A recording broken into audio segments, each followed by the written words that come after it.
Ang nuclear plant din sana ang nag-ooperate ngayon dito sa Pilipinas kung nasunod ang rehimeng Marcos.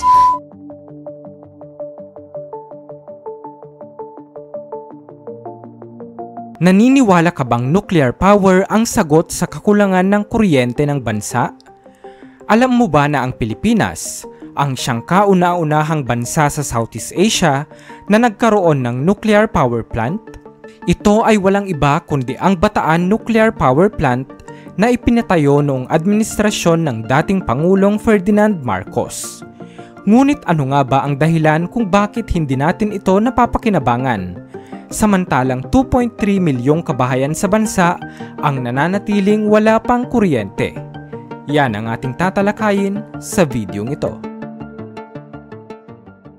Ngunit bago yan, kung bago ka pa lang dito sa ating channel at interesado ka sa ganitong mga content na tumatalakay sa siyensya, discovery, conspiracy, kakaibang pangyayari, katatakutan at iba pa, ay pakipindot mo na din ang subscribe at bell button para lagi kang updated sa mga bagong uploads ko.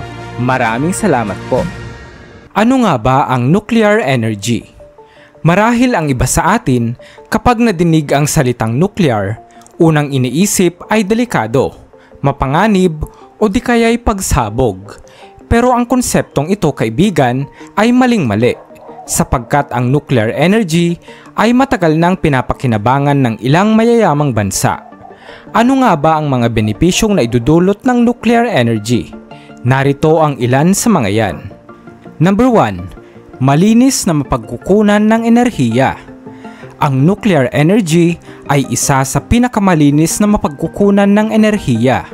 Hindi tulad ng ibang sources of energy tulad ng coal, fossil fuels o geothermal, ang nuclear energy ay hindi naglalabas ng carbon dioxide, isang elementong nagiging ugat ng lumalalang problema ng global warming. Ang mga power plant na gumagamit ng coal o langis ay naglalabas ng maiitim na usok na nagiging polusyon sa hangin, naiipon sa atmosfera at bumubutas sa ating ozone layer. Number 2. Sustainable energy source. Ang nuclear energy ay may tuturing na sustainable. Ibig sabihin, may kakayahan itong magbigay ng sapat na enerhiya at mapakinabangan ng mas matagal sa mga susunod pang libong taon. Hindi gaya ng mga coal-fired power plants na nagsusunog ng tone-toneladang coal o langis, ang mga nuclear power plant ay gumagamit ng tinatawag na uranium, isang klase ng heavy metal na matatagpuan sa mga bato o sa tubig dagat. Nalilikha ang kuryente sa prosesong tinatawag na nuclear fission kung saan ang uranium ay inilalagay sa mga fuel rods bilang mga pellets na ikinakarga sa nuclear reactor. Ang reactor kasama ng mga fuel rods ay inilulublob sa tubig na tinatawag na moderator, kung saan ang uranium atoms ay naghihiwalay at lumilikha ng init na umaabot sa 320 degrees Celsius. Dito magsisimulang mabuo ang steam na kinakailangan para paikutin ang turbina na konektado sa generator upang makalikha ng kuryente. Number 3. Mas mura at mas malaking supply ng kuryente. Ang mga nuclear power plant ay higit na mas produktibo sa paglikha ng kuryente.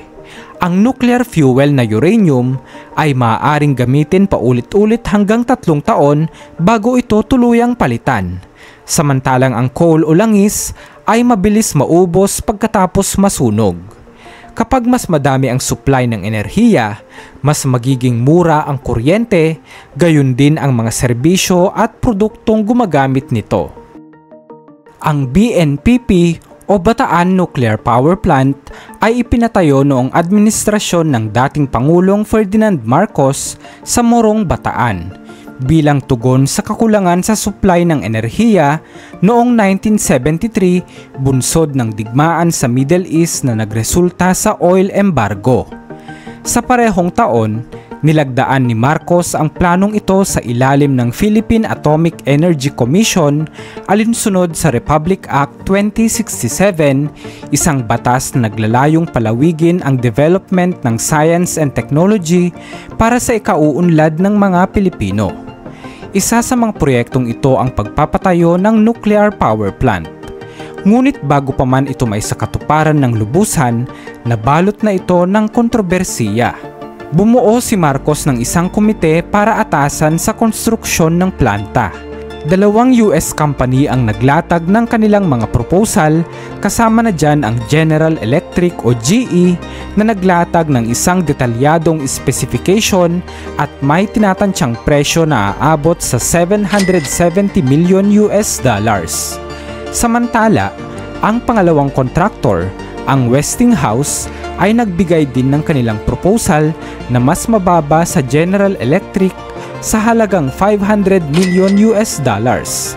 Ngunit walang detalyadong specification o draft na malinaw. Sa una, ay napagpasyahan ng komite na ibigay ang proyekto sa General Electric, ngunit sa hindi malamang dahilan, nagbago ang desisyon at iginawad ang proyekto sa pangalawang kontraktor, ang Westinghouse. Nagsimula ang konstruksyon ng Bataan Nuclear Power Plant noong 1976, ngunit ito'y pansamantalang natigil matapos ang aksidente ng nuclear power plant sa 3 Mile Island sa US.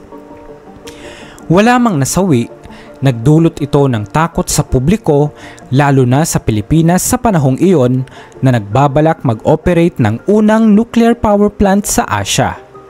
Inabot ng 8 taon bago natapos ang proyekto noong 1984 at lumobo ang gastos sa 2.3 billion US dollars. Sa halip na 2 reaktor ay isa na lang ang nailagay. Kung mag-ooperate ito ng buong araw, makakalikha ito ng 14,904 na megawatts ng power, sapat para sustentuhan ang isang malaking syudad gaya ng Maynila. Bago tayo magpatuloy, payag ka bang buksan ang Bataan Nuclear Power Plant? Ano ang masasabi mo rito? I-comment mo naman sa baba para malaman namin. Matapos mapatalsik si Ferdinand Marcos noong February 1986 sa pamamagitan ng EDSA People Power Revolution, ang administrasyon ni Pangulong Corazon Aquino ay nagpasya na huwag buksan ang Bataan Nuclear Power Plant. Isa sa mga pangunahing dahilan na ibinigay ng kanyang administrasyon ay ang mga natuklasang depekto sa planta. Ayon sa opisyal na ulat ng mga international at local inspectors, mahigit 4,000 safety and design defects di umano ang natagpuan sa planta.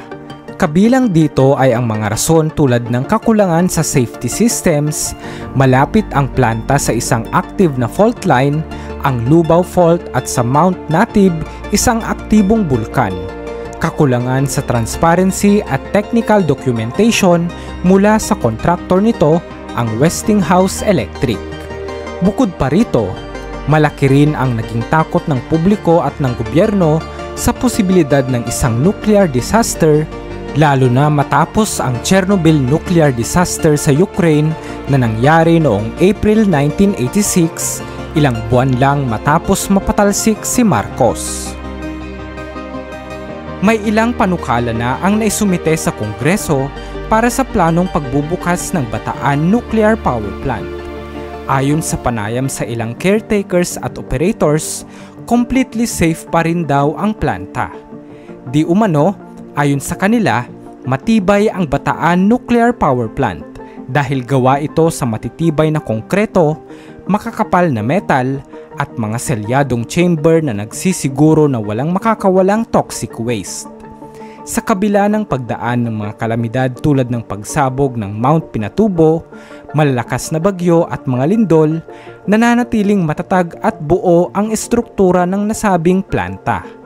Ang mga mekanismo nito ay nasa optimum condition pa rin dahil ito ay pinangangalagaan ng National Power Corporation o NAPOCOR na gumagastos ng humigit kumulang 40 million kada taon para lang sa maintenance. Nakakalungkot nga lang na hindi ito kailanman pinagana o napakinabangan. Ikaw kaibigan, naniniwala ka bang nuclear power ang sagot sa kakulangan ng kuryente sa bansa? Ano ang masasabi mo rito? I-comment mo naman sa baba para malaman namin. Muli, this is Bright Owl PH and see you on my next video. Peace out.